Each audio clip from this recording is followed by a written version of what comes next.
You're listening to Packers Talk Network. PackersTalk.com.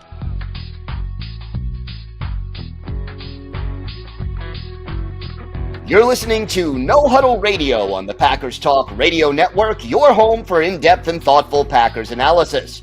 I'm your host, Gil Martin. My co-host is my good friend, Sean Tehan. In addition to this show, I write for the PackersPost.com and Cheesehead TV. Sean was a TV sportscaster in Minnesota. We're all here to talk Packers because you're here for one thing, and that's a love for Green Bay football. Sean, how you doing? Super Bowl's over. We're in the offseason officially now. Yeah, and I'm ready for 2025 Packer football. And for those who are gearing up for the 2025 Packer season ahead, a few words about our sponsor, Wisconsin's own Ticket King. For over 30 years, Ticket King has been providing Packers tickets to Packer fans. You can find them on the web at theticketking.com or visit their locations in Green Bay and Milwaukee. For direct links to specific Packers game tickets, go to PackersTalk.com/tickets or browse their website at theticketking.com. If you're following with us on YouTube today, thank you. You can see the link right there on your screen. You can watch every episode of No Huddle Radio with Gil and myself on the Packers Talk Network right here on YouTube. Click on the bell, turn the notifications on. You can join the discussion, chat with us live. We love to see and talk about the comments coming our way. And Gil, something to look forward to this upcoming offseason. Then, speaking of buying tickets for Packer games, is you know that someone is going into the Ring of Honor. Someone new is going to the Ring of Honor at Lambeau Field, and that is former Packer wide receiver, great, legendary, and now Hall of Fame wide receiver, Sterling Sharpe. He's heading to Canton. Unfortunately, head coach Mike Holmgren, who brought the Packers back to glory in the mid-'90s, he was denied the Hall of Fame. Your thoughts, though, real quick on Sterling Sharpe finally getting into Canton for the Pro Football Hall of Fame. Long overdue. And look, I was able to watch Sterling Sharpe throughout his career with the Packers. 7 seasons. In 5 of them, he was more than dominant. I mean, he was just one of the 2 best receivers in the NFL. You know, he set a record for most catches in a season in NFL history, and then the next year, he broke his own record. So, I mean, I think that speaks volumes. Led the league in touchdowns, led the league in yards. And when you consider until the very end, the Packers did not have a lot of other great receiving weapons across from him. No offense to any of the other players who did their all, but, you know, none of them were Pro Bowlers or even considered elite. The thing I loved about Sterling Sharpe, he wasn't a speed demon, but he used his size and his technique to get open, to create space, and he was so hard to cover and tackle. And you knew whenever either Don Majkowski or Brett Favre needed a play, you know, we talked last week about, do the Packers need a go-to receiver? Mm-hmm. Sterling Sharpe was always, whenever he was there, that go-to receiver. You knew if it was 3rd and 5, you go to him, he'll get you 7. I mean, it was just there. Yeah, and he played 7 seasons for the Packers. And Gil, I was born in the state of Florida. I grew up a Packer fan, but I like to say I'm a Wisconsinite at heart. I really am, but I actually was born in Florida, and I wasn't even in Wisconsin when Sterling Sharpe's career was cut short due to a career-ending neck injury.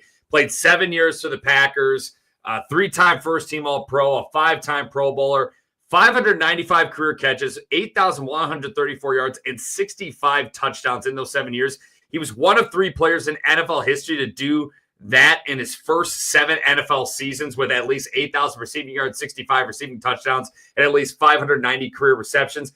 The other 2, Hall of Famer Marvin Harrison and future Hall of Famer Larry Fitzgerald. Those are the other 2. And I didn't know this, Gil, where he became the first player in NFL history to register 2 100-yard or 100 reception single seasons. I didn't know that at all, that he really was the guy who kind of broke the door open and kind of paved the way for wide receivers for the high catch volume and really helped evolve the NFL into the passing game that it really is today. And obviously Don Hudson was a guy who set so many records and was just unbelievable and way ahead of his time as a receiver back in the early days of the NFL. But Sterling Sharpe, I feel like, was the guy who really took it from the passing game to important to extremely important because of how productive he was and how much of a game wrecker and a game changer he really was on the offensive side of the football.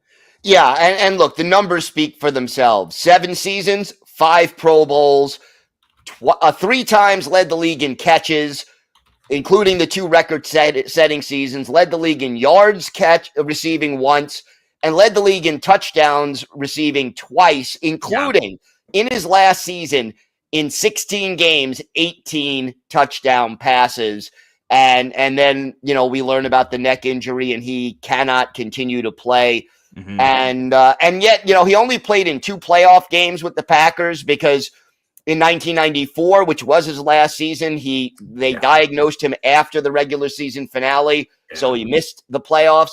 He had over 100 yards in both, and against the Lions, 3 touchdowns, including the game winner in the final minute. So here's a guy who also rose to the occasion, and congratulations to Sterling Sharpe, because if he would have played just 1 or 2 more years, I don't think he would have waited this long to get in.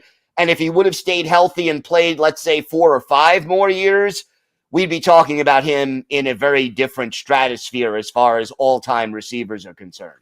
And I've only really watched the highlights of him, and he was an absolute freak. But I do know that his brother, Shannon Sharpe, Hall of Fame tight end, said at his Hall of Fame induction, Shannon Sharpe said at his own Hall of Fame induction, how at the time he was the only NFL player in the Hall of Fame who wasn't even the best player in his own family. And that's Shannon knew it too. And I saw there was the video of Shannon breaking the news to Sterling that he was going to the Hall of Fame. Really cool stuff. If you haven't seen it, just go online, check it out. It's a really touching video. There's a lot of tears and everything, where essentially they said nobody showed us how to do this. And Shannon credited Sterling for showing him the way. Sterling was the one who had to figure it out. Had to figure out how to get to that level and stay at that level and play at a high level. And Shannon just followed in his footsteps. And I thought that was really cool. And just I have a brother, and I played football with him too. And that bond is stronger than ever. And I loved playing with my brother. And I feel like Shannon and Sterling are very similar that way. So that the number one cheerleader for Sterling Sharpe, even though there's a lot of Packer diehards like you and I, Gil, the biggest cheerleader is Shannon Sharpe. And it's really cool that finally those words came to fruition where he said, hey, now both of them are in the Hall of Fame, and it's fitting. It's definitely fitting. And I believe they're the first brother tandem to make the Hall of Fame. I think so. So they beat the Mannings.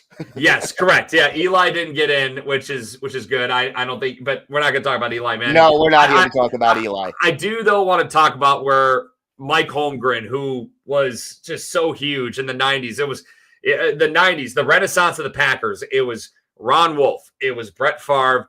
It was Reggie White.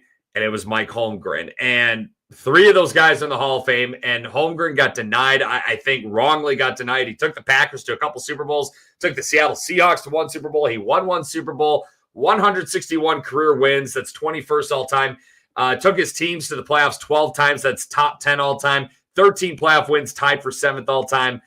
Gil, were you surprised that Holmgren didn't get in? Because I certainly was. I was, and he deserves it. I mean, very few coaches take more than 1 team to a Super Bowl. That is, a lot of teams hire coaches who have already won a Super Bowl, but they don't get back to a Super Bowl that often. Yeah. And, anyone who was a Packer fan in between 1968 and 1991, from when Vince Lombardi retired until when Mike Holmgren came in, that was a difficult time to be a Packers fan. And that changed when, Ron Wolf, Mike Holmgren, Brett Favre, Reggie White, those guys all arrived on the scene. And Holmgren really turned this franchise, or was one of the people who helped turn this franchise around, was a consistent winner, went to Seattle mainly because he wanted to be a GM as well, and the Packers weren't going to give him that opportunity. And he turned that team around. And think about this. He did not have a Hall of Fame quarterback in Seattle, and yet he still got them. I mean, he had a good quarterback, yeah, but, nobody is going to, put him in the Hall of Fame. So he got that team to be a consistent winner and to get to a Super Bowl without a Hall of Fame quarterback. And that's something not a lot of coaches can do either. Yeah, and Mike Holmgren, also, you got to take into consideration where this guy has an amazing coaching tree, where he produced so many great coaches just from him alone, where his assistants in Green Bay were Jim Zorn, who I know he wasn't a great head coach, but still an NFL head coach. Mike Sherman, who was a good head coach for the Packers and later for Texas A&M. Andy Reid, obviously a 3-time Super Bowl champion. Marty Mornhinweg, he struggled a little bit as the Lions head coach, but a very well-respected offensive coordinator in the NFL. Dick Duran, the late Dick Duran, best wishes to the Duran family. Dick Duran was a good head coach for the Chicago Bears. Ray Rhodes, obviously, the 1 year in Green Bay, not great, but a very good defensive coordinator. Steve Mariucci, John Gruden. It just goes on. And then those coaches had branches falling off their trees too. You know, it's just Mike Holmgren really set so many coaches up for success. He was just the ultimate CEO as a head coach. He truly was. And I want to just list a list of coaches with fewer total wins than Holmgren and playoff wins, and with one or fewer Super Bowl wins in the Super Bowl era, who's in the Hall of Fame right now. That includes Bud Grant, Bill Cowher, Marv Levy, Tony Dungy, Hank Stram, Weeb Eubank, Sid Gilman, Dick Vermeil, Mike Ditka, George Allen, Don Coryell, and John Madden. And that's a lot of guys who you could probably make a case that Mike Holmgren is at their level or maybe even better coaches than those guys were, and he's not in the Hall of Fame. I think it's kind of disrespectful too. And it's just, that's the evidence right there. It's like this guy was really one of the best of all time.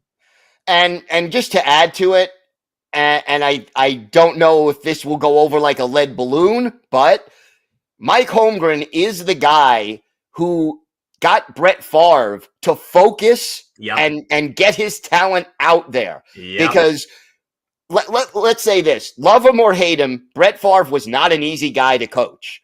And to get him to be disciplined and to stay within the system enough that the system worked, he was a hard stallion to tame, for lack of a better way to put it. And Mike Holmgren did it, and they won a Super Bowl together and went to 2. So I have heard Brett Favre give a lot of credit to Mike Holmgren, that he wouldn't have become the quarterback that he was without Coach Holmgren. And I think that has to go on his resume as well. Like that old NFL Films clip. No more rocket balls, please. That's right. No more rocket balls. That's all I think. But yeah, Mike Holmgren really was the perfect coach for Brett Favre. And it was a bummer when he left for a bigger opportunity with Seattle. Understandable at the time, but still, I feel like the Packers could have had a lot more Super Bowl wins with Brett Favre if Mike Holmgren stayed put and didn't move on. Now, speaking of Brett Favre, a Packer legendary quarterback, a Hall of Fame quarterback, another former Packer legendary quarterback is in the news. That's Aaron Rodgers. The New York Jets, they are moving on from Aaron Rodgers. It was 2 years that Rodgers was with the Jets. The Jets said they met with Rodgers last week, told him it was their intention to move in a different direction at quarterback. Remember, the Packers traded Rodgers to the Jets. The Jets traded a 2023 second-round pick. That was pick number 42, and a 2023 sixth-round pick number 207, a conditional second-round pick in 2024, which resulted in a second-round pick due to Rodgers' Achilles injury 4 plays into his first season with the Jets. And they agreed to a first-round pick swap with Green Bay for the former 4-time MVP before the NFL draft in April 2023. The Jets were 6-12 in games that Rodgers started. Their head coach, Robert Saleh, their general manager, Joe Douglas, got fired during the 2024 season. Just a tumultuous tenure for Aaron Rodgers and the Jets, just in general. And the Packers went to the playoffs twice. They won 20 games, including playoffs, 21 games in the 2 years since they moved on from Rodgers. Gil, is it safe to say that the Packers won that 2023 trade? I think it's very safe to say. And I think I'll take it a step further. If you were to, I'll sum it up this way. If you were to go back and ask right now, Brian Gutekunst, would you do that trade again? And ask Joe Douglas, would you do that trade again? The answer from both of them, if they're being honest, will tell you everything you know about who won that trade. Oh, yeah. Gutekunst's like, oh, yeah, I do that over and over again. Joe Douglas like, yeah, I probably wouldn't do that again. And the thing is, it was maybe a year too late that the Packers traded him, because if you looked at the year before when Denver traded for Russell Wilson and Seattle got 3 first-round picks out of that, where, man, the Packers could have made a ton out of that. They really could have, but you can't, hindsight's 2020, and guess what? Aaron Rodgers won an MVP. You weren't going to trade him after 2 straight MVP seasons. It just wasn't going to happen. So getting a return, the return that the Green Bay Packers got for him was really outstanding. Now, the Jets, they got Wisconsin native and edge rusher Will McDonald as a result of that pick swap. He had 10.5 sacks in 2023. Looks like a good player. They also got pick number 170 from the Packers. That pick was traded to Vegas for a round 6 and round 7 pick. Those picks were used on quarterback Jarek Bernard-Converse and tight end Zach Kuntz. Bernard-Converse has played 15 total games in 2 years for the Jets. Kuntz has only played in 2 games in 2 years for the Jets. And then the Packers haul, Gil, this was something where in 2023, they used that 13th overall pick on defensive end Lucas Van Ness, pick number 42 on tight end Luke Musgrave, pick number 207 on now former Packer and current Jet kicker Anders Carlson. And then in 2024, they received the 41st pick from the Jets. The Packers trade that pick to New Orleans for picks number 45, 168, 190. Picks 168 and 190 were later packaged and traded. The Packers traded pick 168 and a 6th-round pick for offensive lineman Jacob Monk. Pick 190 was packaged with their 4th-round pick to pick Oregon safety and current starting safety Evan Williams. And then the Packers held on to pick number 45, and guess who they got? Linebacker Edgerrin Cooper. So overall, and if you're watching with us on YouTube, Facebook, you can see right there on your screen, the Packers return for Rodgers overall: Lucas Van Ness, Luke Musgrave, Anders Carlson, Jacob Monk, Evan Williams, Edgerrin Cooper. It's a pretty darn good haul. I mean, Cooper and Evan Williams alone, I think, saved this trade. No doubt. And we could take it a step further, because it also, after 1 year, freed up a lot of cap space for the Packers. You don't have Xavier McKinney and Josh Jacobs in Green Bay if Aaron Rodgers is still the quarterback. There just wouldn't be the cap room, because, unfortunately, the way his final renegotiated contract with the Packers was structured was awful. And the Packers were smart. They put all of that dead cap space into one season. It was Jordan Love's first season with the team, and that allowed them to go out and sign a couple of important free agents this offseason. Taking it even a step further, you get Jordan Love, who takes over as your starting quarterback. This year, Jordan Love, 12th in the league in quarterback rating. Aaron Rodgers tied for 21st in the league in quarterback rating. And, you know, you have to add the fact that Love was injured, and you have to add the fact that you now have, where is Rodgers if he's 21st, ranked? He's tied with Joe Flacco and just behind Geno Smith. Ooh. That is not an elite quarterback anymore. No, and it's a bummer. He did get to the 500 career passing touchdowns threshold by the end of the year. That's really great for a guy who did win 4 MVPs. He's still one of the greatest quarterbacks of all time. He's just past his prime. But the thing is, it's the Packers, I believe, they had to eat about $40 million in dead cap money when they traded Aaron Rodgers. The Jets, with this move, with letting go of Aaron Rodgers, they're going to have to eat $49 million over the next couple of years. That's a lot of money. That's a lot of money for a guy in his early 40s. Now, let me ask you, Gil, what's next? What do you think is next for Aaron Rodgers? Because, every Packer fan is probably talking about and voicing their opinion. Oh, he should retire. Oh, he should move on. He should go to a contender. He should go to a bad team. What's next for Aaron Rodgers? Do you think he retires? Do you think he goes to a contender? Does he go to the Tennessee Titans, who, even though they have the number 1 pick, but he owns property in Nashville? What do you think happens? I'll tell you, I think he's at least contemplating coming back for another season, or else he wouldn't have gone in to meet with the Jets earlier, whether it was earlier this week or last week. He did meet with the Jets brass. And apparently, according to published reports, they put conditions on it with him. We would welcome you back, but, you can't do you got to be at all OTAs, something that Rodgers has not done in many, many years. Took a trip to Egypt last year and skipped OTAs. Yep. Right. Went to Egypt, but because the vacation was booked in advance, of course. But can't do his weekly podcast. And basically he said no to these conditions. And, think about it, though. If not doing extra stuff on the side and not, missing OTAs, mandatory OTAs, if those are deal breakers, I think the Jets learned what the Packers learned. Sometimes you got to just cut bait, that nobody's bigger than the team. And in his wake, think about how many players the Jets acquired on Aaron Rodgers' behalf, from Alan Lazard, Randall Cobb, Devontae Adams. Yep. They lose their coach. They bring in Nathaniel Hackett as the offensive coordinator. All the moves they made, and now new coach, new GM. He led them to all of 5 victories in 2 years. I'm not counting the 4 plays that he had in the opening game in 2023. Let's just say the Aaron Rodgers situation was a disaster for the New York Jets. Now, as far as his future goes, I always think the Raiders are the kind of team that could pick up a guy like Aaron Rodgers. It's just sort of a Raiders thing to do something. Especially if he's cheap, because the Raiders are kind of cash poor right now. So they are. Yeah. They are.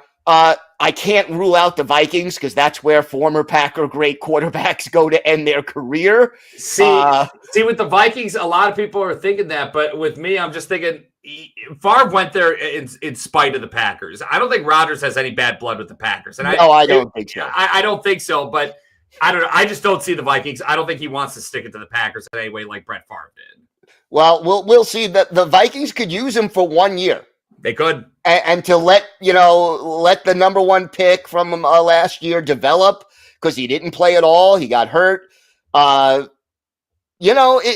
There is a fit there. I don't think he would necessarily do it to stick it to the Packers, but, he may have 25, 30 million reasons to do it if he wants to go that route. So, and the Vikings do kind of have a need there. Mm-hmm. So I could see that. You mentioned Tennessee as a possibility. And I think retirement is a possibility. He'll probably go away somewhere or go into a dark room now for a week or 2 or whatever.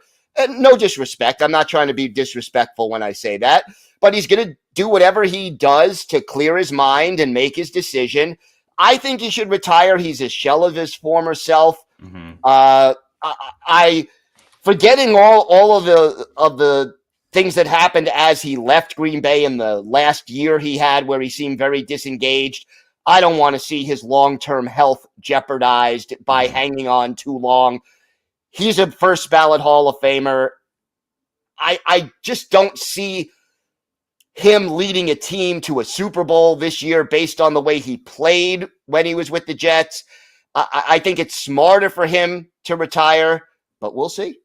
Yeah, I think it's smart for him to retire too. I've heard a lot with the Colts too, but they've failed with so many guys, so many quarterbacks at the end of their time. Where with like Phillip Rivers was decent, but Matt Ryan was a bomb. Joe Flacco, even though he's been in there just to be kind of a placeholder for Anthony Richardson, but you never know. The Colts may want to move on from Anthony Richardson, so it's gonna be very interesting. But I'm with you, Gil. I think he should retire. I think he should just go off into the sunset and just call it a career. Now, let's wrap up this show. We a lot of good talk, a lot of good discussion about the Hall of Fame, Sterling Sharpe going to the Hall of Fame, Mike Holmgren wrongly getting left out of the Hall of Fame, the Jets moving on from Aaron Rodgers, and how much the Packers just demolished and crushed that deal. Let's grade the Packers 2024 defensive tackles. And it was a group that in 2023, there was a lot of promise there. And it looked like that they were going to build off of a pretty good showing in 2023. Overall, this group kind of disappointed, Gil. Maybe it was the new defensive scheme, but a lot of guys individually kind of had setbacks. Let's start, though, with defensive tackle Colby Wooden. What's your grade for Colby Wooden in his second year out of Auburn? Appeared in all 17 games in the regular season and in the playoffs. Had half a sack and a tackle for loss.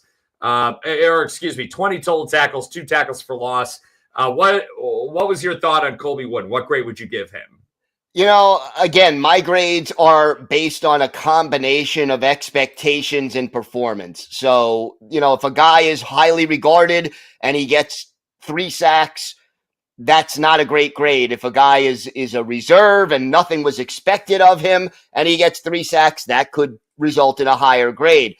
Colby Wooden, to me, was very average. He did his job. He was part of the rotation. He doesn't provide a lot of pass rush. He's decent against the run. He takes his snaps. He contributes a bit on special teams. I gave him a C+. And I'm with you there too. I think C+ is a very fair grade. I think he did take a step forward from his rookie year. He got a little more time. He also blocked a kick during the regular season too. So, excuse me, but I think he's a solid, serviceable, rotational defensive lineman. But that's kind of all he is, and yeah. I think that's a fair grade. Next up, we have TJ Slaton. Slaton was a guy who he's always on the field. He didn't miss a game in 2024. Set to be a free agent this offseason. 30 total tackles this year, had a sack, couple tackles for loss. I would say he's probably the Packers' best run defender in the defensive tackle rotation. And the rushing defense, he was a big part of that. The improvement from the Joe Barry era to the Jeff Hafley defense in his first year as the defense coordinator. The Packers' rushing defense, 7th overall in football this year, and they were 3rd in opposing rushing yards per carry. What's your grade for TJ Slaton in 2024? I gave him a B- only because there just isn't a lot of juice in the pass rush. I mean, like next to none. And yeah. I want a little something from Slaton in the pass rush. I don't expect him to get 5 sacks, but more than one would be, kind of good. Mm-hmm. He's very good at what he does, but he is kind of a one-trick pony to me. So to me, I was kind of between a B- and a B, but I went with the B-. And I was a little nicer with my grade. I gave him a B because that is his job. His job is to be in there on early downs in rushing situations. And overall, he held his own. And he was a big part of the Packers rushing defense, showing significant strides and improvement from a year ago. Now, Edgerrin Cooper behind him definitely helped quite a bit too. But you could tell the commitment to stopping the run and improving the run defense was a big point of emphasis for Jeff Hafley. And TJ Slaton had a big part in that. He's not going to be a guy who's going to get 3-4 sacks a year. He's just not that guy. That's not who he is. He's there to clog space and just create havoc in the running game for opposing offenses. So I gave him a B. Karl Brooks, he's one of our favorite players, Gil. I know we talk very highly of him. Just a guy who he plays hard every down. His effort is off the charts. I love his football IQ. He had the big block kick to seal the win at Chicago this year. 3.5 sacks, down half a sack from his rookie year. 4 tackles for loss, a couple pass deflections, forced a fumble, also had a couple fumble recoveries. What's your grade for Karl Brooks this year? I gave Brooks a B. It was almost a B+. It was kind of on the border. I think he took a small step forward from his rookie year, but I was kind of looking for a little bit more, and that's what kept me from the B+. I think he's, as far as backup tackles are concerned, he's got to be one of the better ones in the league. So I like his potential, and I still think we'll see more from him next year. And I gave him a B as well. He's just a solid rotational D lineman, and he's a guy you can count on when he's in the game. I don't feel like they take a huge step back, and he's a guy who just plays with effort all the time. There's so many countless times. I mean, he has a couple fumble recoveries because guess what? He doesn't quit on plays, and that goes such a long way where if you're Jeff Hafley, if you're the defensive coordinator for the Green Bay Packers, Jeff Hafley, and you're watching the film and you're seeing Karl Brooks hustling down the field. He's hustling from one end to the other. He's beating DBs down the field if there's a big play for the offense. The guy just doesn't stop. He's obviously wired to never quit on a play. He was obviously coached very well from a young age because that's something you learn when you're in high school. When you're in youth football is always run to the play. Don't stop until you hear the whistle. And this guy never stops until he hears the whistle. I really appreciate that about him. I think he's going to have a nice underrated career for the Green Bay Packers and a very solid rotational lineman. Now, Devontae Wyatt. Now, here's a guy who played 14 games in the regular season. He missed a few games due to an ankle injury, and he kind of dealt with that during the year. General Manager Brian Gutekunst called Wyatt their best defensive tackle this season. Hard not to agree with that. And now Green Bay, they got to make a decision whether or not to exercise Wyatt's 5th-year option on his rookie contract before May. I think they should either exercise the option or try to lock him up to an extension with less money attached to the 5th year. This year, he had 5 sacks, 9 tackles for loss, 2 fumble recoveries. Sack total was down a half sack from 2023. Tackles for loss and fumble recoveries, though, were up. Gil, what's your grade for Devontae Wyatt from 2024? I gave him a B-. it was close to a B. Again, I'm sort of on the fence in between a lot of rankings here. He's solid. He's steady. I think if he would have played those 3 games, I probably would have given him the B.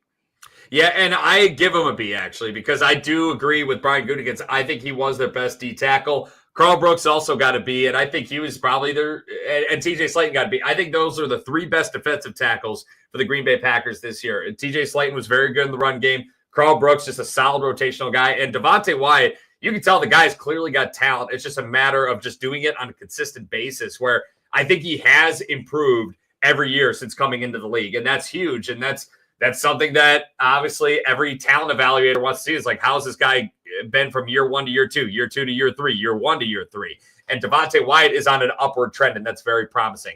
Now, lastly, we have Kenny Clark, the veteran D tackle, signed a contract extension before the 2024 season. And Gil, he was a letdown for the most part. He didn't miss a game this year, but 37 total tackles, only 1 sack, 4 tackles for loss, a couple pass deflections, and 2 fumble recoveries. 2023, he had a career-high 7.5 sacks, 9 tackles for loss. And he's a guy, Gil, who he's not in his 30s yet, but when Brian Gutekunst extended his contract before the season, you and I were pretty happy about that, because we thought he was the right guy for a young group like this and a guy who still has juice. But it was a disappointing year overall. What's your grade for Kenny Clark from 2024? I gave him a C- only because he went from a Pro Bowl guy to just a guy. And that's a big drop. And again, it's about expectations. So Clark, former number 1 pick, 3-time Pro Bowler.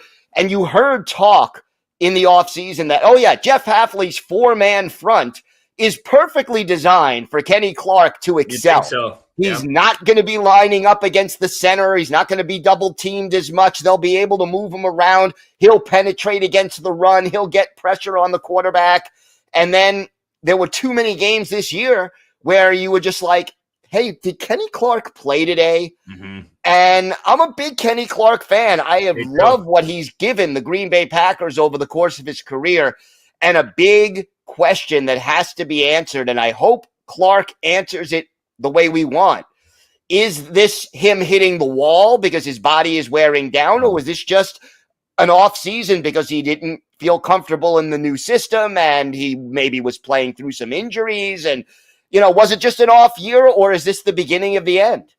You hope it's the latter, Gil. You hope essentially you hope that it was just a matter of getting adjusted to a new defense. He does get a ton of attention, but I feel like he got a lot more attention when they were playing a 3-4 scheme, and he's dealing with 2 guys multiple times, and he just didn't excel as much as we thought he would this year. I gave him a C- as well. I think that's a very fair grade. It's just the expectation was so much higher than what the actual production was. So just overall poor year. Hopefully he bounces back. Green Bay is in no position to move him. If you're wondering that, those watching, it'd be a significant dead cap hit. It doesn't make sense to move on from him with the new contract extension in place.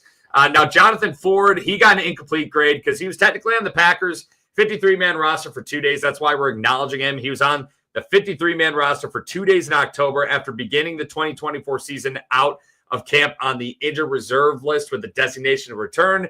He was on the Packers practice squad from the end of October to the beginning of December. Then the Bears signed him on December 11th to their 53-man roster, and he never registered even 1 career regular season snap in Green Bay, just never played. Best wishes to Jonathan Ford. Hopefully not in Chicago. Hopefully you go out of the division, preferably to the AFC, and you excel there. So there's our defensive tackle grades overall. Just a quick recap. Gil and I agreed on Colby Wooden's C+. TJ Slaton, Gil gave a B-. I gave TJ Slaton a B. We both gave Carl Brooks a B. Devontae Wyatt, Gil gave that grade a B-. I gave him a B. And Kenny Clark, Gil and I, great minds think alike. We both gave Kenny Clark a C-. Now, Gil, what articles do you have coming up at Packers Post Cheesehead TV? Now that the Super Bowl is in the rearview mirror, we're on to the offseason. The NFL Draft Combine is just around the corner. Free agency is just around the corner from there. What do you got cooking online?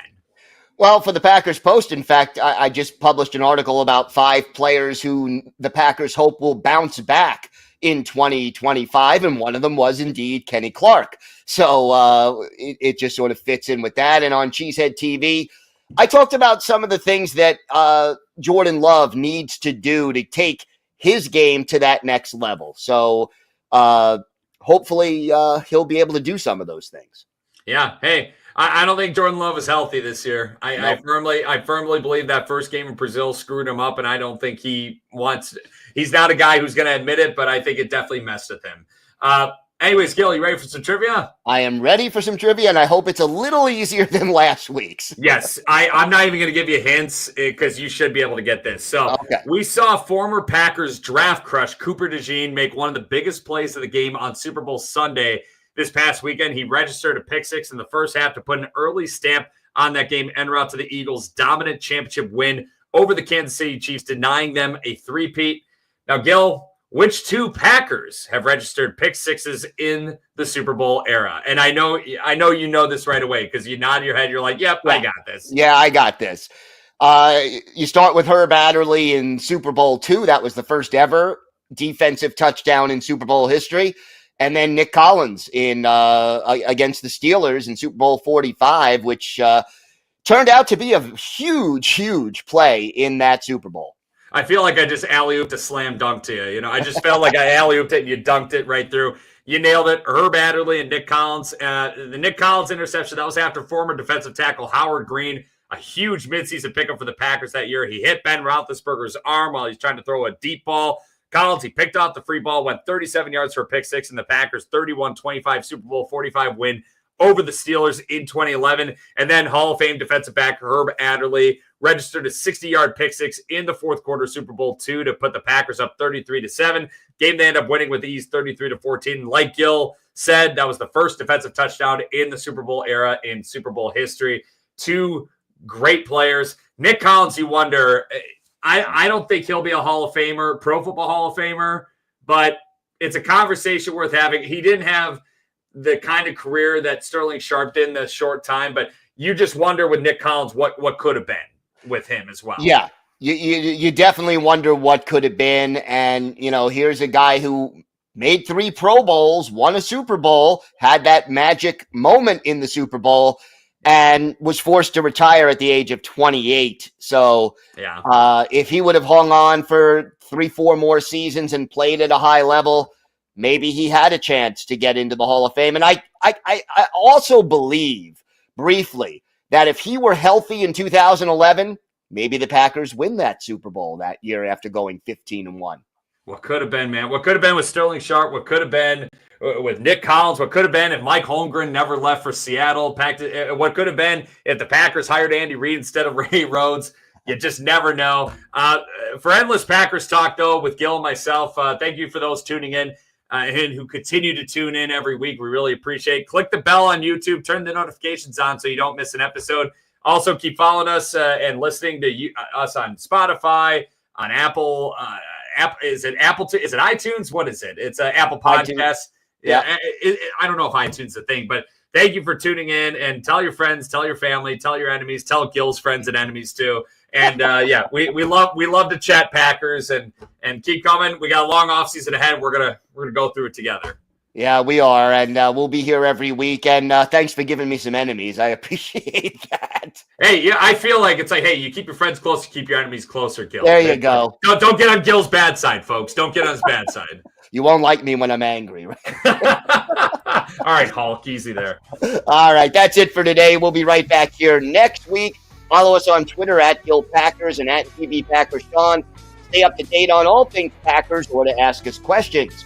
Or you can email us at gbpackersean@gmail.com. Make sure you're subscribed to Packers Talk on iTunes, Google Play, Spotify, YouTube, or wherever you get your podcasts. And don't forget to subscribe on YouTube to our podcast. Big thanks to PackersTalk.com for powering our show. And thank you for listening. Until next time, go Pack Go. Go Pack